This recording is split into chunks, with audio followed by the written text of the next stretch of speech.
Jacob Shelton. And I'm Bailey Boeing. And we're going to bring you the current events for the day. Thursday morning Bible study will meet every week at 7:35 in room 135. Anyone interested in playing volleyball next year, please sign up in student services. Beta Club shirts are in. If you ordered one, please bring $8 to Mrs. Payne's room and get your shirt. Now stay tuned for an update on prom from Miss Norris and Mr. Fitzmaurice. Hey DC, last week we heard about the music for prom from our DJ. This week we're going to hear a little about decorations from Miss Norris and Mr. Fitzmaurice. So what's the prom theme this year? Romance in Rio. That sounds awesome.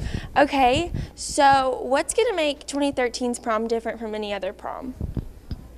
I think it's going to be more colorful, definitely more colorful. We usually kept a pretty neutral palette. Now it's going to be full of colors, and it's going to be different.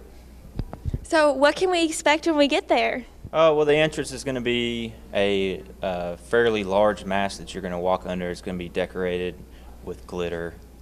And oh plumes, boy. And feathers. And, you know, it's going to be, it's a challenge. So we're trying to figure out now as we speak how to build it. So.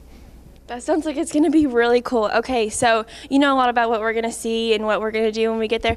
So what's going to be your favorite part about all the decorations at prom? Well, right now my special events class is making part of the table decorations, and we're making tissue paper flowers. I did get a vase from Welborn's to kind of do a mock setup to see how well it's going to work.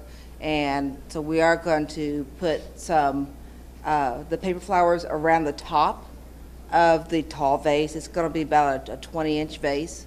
And we're going to have beads at the bottom with a candle, a battery-operated candle at the bottom. So it's going to look really cool. That sounds like it's going to be so awesome. Thank you so much for all the hard work you're putting in. Congratulations to DC Speech Team. They competed at state this weekend. Brooke Harris advanced to semifinals in poetry interpretation. She ranks top 18 in the state. Don't forget to sign up in student services for the annual blood drive on next Tuesday through Thursday. There are still about 100 spots to be filled, and DCHS receives $5 for every donation. So let's fill up those time slots, DC. Remember to eat a good breakfast prior to donating.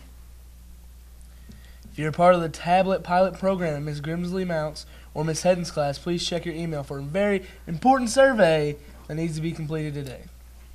The annual after prom party will be held at DCHS following the prom on April 20th.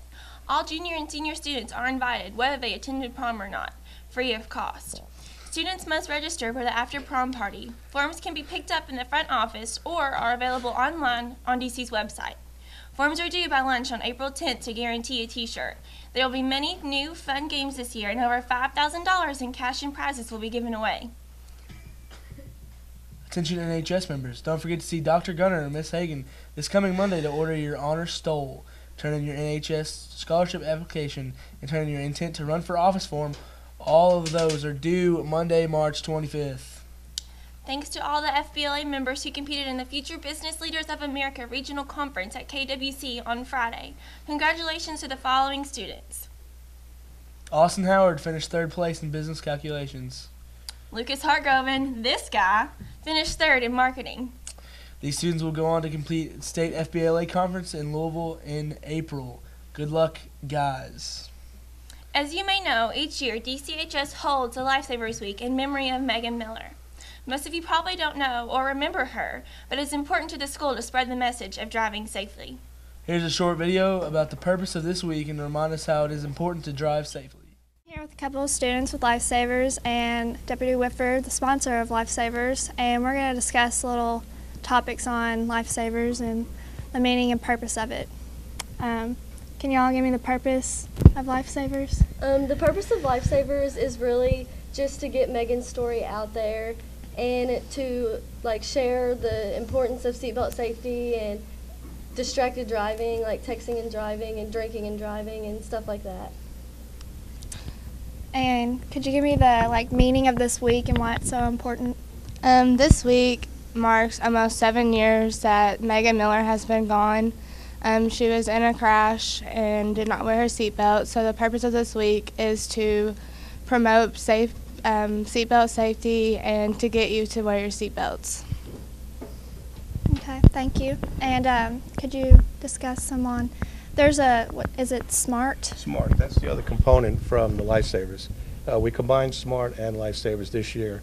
So it's kind of like a law enforcement thing. SMART meaning students making a right turn, meaning that if they're looking to go the bad way of getting into drugs or some type of bad behavior, the whole idea is behind our club is to integrate both of them, so we'd be making the right choices in life, such as wearing your seat belts and not taking drugs and not texting, which leads me into why we're here this week. The students out of our club have posted a lot of posters throughout the school. We have a mock crash that's what's going to be for tomorrow, meaning the 21st of March. However, the cold weather, we have to postpone it until after spring break. However, the importance of it is to show everybody not just that there's a crash, it's what could happen and what's involved in a crash. There's a whole bunch of things that are involved, from police officer or all the way down to the coroner, helicopters, ambulances, and so forth. It's unfortunate. I've been in a few accidents myself. If it wasn't for the seatbelt, I wouldn't be sitting here talking to you. I've been in side crashes, head-on collisions, and I've had my car broken in half, actually torn in half from a rear-end collision with another vehicle. And it was a DUI, somebody was drinking and driving. But that was down in Florida. But here in Kentucky, I've been part of DUI enforcement and traffic enforcement, which would be seatbelts, which is very important for the students here. I care for the students here, and just as much as the staff does. We want to make sure everybody arrives home alive. Which brings me to a video that will be shown later on this week on actually three unfortunate children that were in another state while they were texting and driving and under the influence of alcohol. Okay, thank you. And I know y'all put on events and stuff throughout the school, throughout the week. Could y'all explain that? We do the Apple Fest, and we go to the Trails of Treats, and we have the Barbecue Fest, and we just go there to promote seatbelt safety to all the children, adults, and people throughout the community. I mean, at some of these events we have the simulator there to demonstrate what could happen if you don't have your seatbelt on and your car was to overturn or flip. All right, well, I think that's it. Thank you, everyone. Thank you. Thank you. Earlier this week, the DCHS WPAW Club participated in the CUNA Conference in Louisville. CUNA is a mock United Nations where DCHS represented the United Kingdom and Greenland. In awards, Cindy Owen was named Outstanding Delegate, and the proposal team of Parker Humphrey, Molly Millsap, and Apollo students Elizabeth Foster and Austin Smith won a Best Proposal Award. DCHS was also named a finalist for the Outstanding Global Village Award, putting them in the top 3 of the 42 schools at the conference. Finally, DCHS was given the One Giant Leap Award for overall improvement and outstanding work at the conference. This is the first delegation award for DCHS in many years. Congratulations to all of the WPAW Club students that participated and all of the hard work they put in. 9 students competed in the Governor's Cup state competition this weekend. Ella Shipp, Kaylin Kufall, Douglas Rowe, Jordan Penrod, Sarah Warren, Dylan Shoulders, Evan Clark, and Seth Mattingly participated in quick recall. As a team, they won their first match with a score of 36-15 over Louisville's Pleasure Ridge Park. The next match against Corbin saw the DC team get down by 24 before making an epic rally comeback within 2 points before the time ran out. Final score of the match was 30-32. DC lost their final match to St. X High School. 3 students competed individually at Governor's Cup. Morgan Carrico in English competition, Kaylin Kufall in Science and Language Arts, and Ella Shipp in Social Studies and Language Arts. Kaylin Kufall tied for 13th in Science. Ella Shipp came in 8th in Language Arts and is currently the 2013 state champion in Social Studies.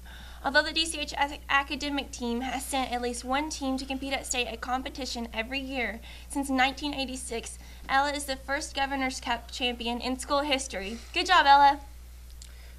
The team will compete in Chicago at the National Academic Championship in June. AP Math students, don't forget there's a Super Saturday here at DCHS this Saturday, March 23rd. Registration and donuts will be from 8 to 8:20 and sessions start at 8:30.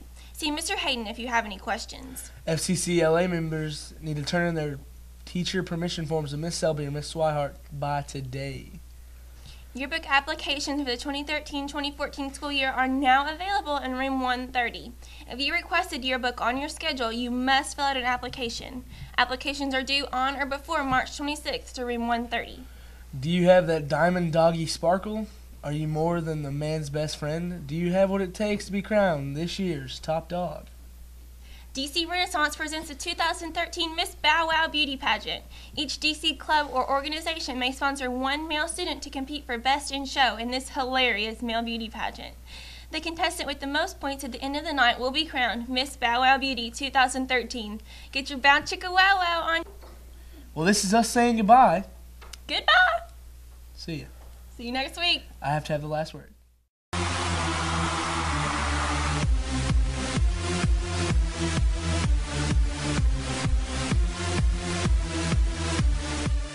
Good afternoon, DC. I'm Shane Taylor. I'm Shannon McElmore. And I'm Katie Bouchard, and these are your sports news for Friday, March 22nd. Congratulations to the baseball team for getting a big win last Friday night in their season opening game against Muhlenberg County. Kyle Schneider went 3 for 4, Jacob Naney was 2 for 3 with 3 RBIs, and Sean Pedley and Nelson Dant went 3 for 4. On Saturday, the baseball team traveled to Callaway County and came away with another win. Kyle Schneider led the attack with 2 RBIs. Sean Pedley pitched 4 innings and struck out 5 for DC. Nelson Dant was 4 for 4 at the plate. On Tuesday night, the DC baseball team played McLean County and walked away with a 7-1 win. J.J. Poole hit a solo home run. Jacob Naney and Sean Pedley both went 2 for 4 with 2 RBIs. Kyle Schneider was 3 for 4, and Nelson Dant was 2 for 4. Good luck to the baseball team when they play Grayson County Friday night at home. On Wednesday night, the softball team took a tough loss against Butler County, but the Lady Panthers looked to bounce back again against Christian County on Saturday. Congratulations to the girls track and field team for placing first in the Muhlenberg County scrimmage last Friday night. Whitney O'Brien came in first in the 1,600-meter run and the 800-meter run. Abby Eads was first in the 3,200-meter run. Dana Frakes came in first in the long jump. Kristen Hutchinson came in first at the shot put.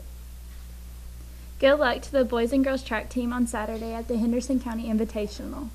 We will have some tennis results next week once the weather warms up for them to have a match. That's all your sports news for this week, DC. See you next time.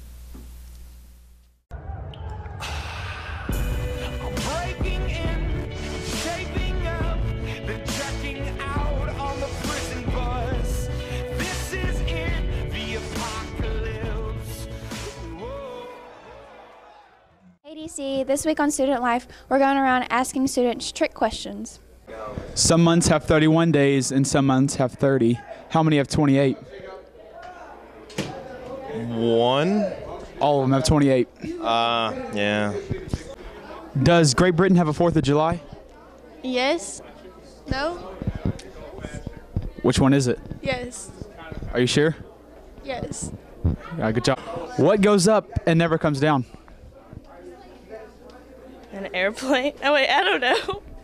Your age. Oh. Why is it illegal for a man in North Carolina to be buried in South Carolina? Because he's from North Carolina? Because he's not dead yet. Oh, you, sir, are very clever. A farmer had 15 sheep. All but 8 died. How many are left? 8. Yeah. Does the UK have a July 4th? I don't think so. Like the United Kingdom? Yes. Yeah, they just don't celebrate it as a holiday. Good job, JC. How can a man go 8 days without sleep? I don't know. He sleeps at night. A rooster laid an egg on top of a roof. Which way did it roll? Downwards. Off. Roosters can't lay eggs. Dang it. Is it illegal for a man to marry his widow's sister? No. Yes. No. It's not illegal, but since he's dead, it'd be kind of difficult. Some months have 31 days and others have 30. How many months have 28? 1. All of them have 28. Oh, whoops. What goes up but remains in the same place? The sun. Stairs.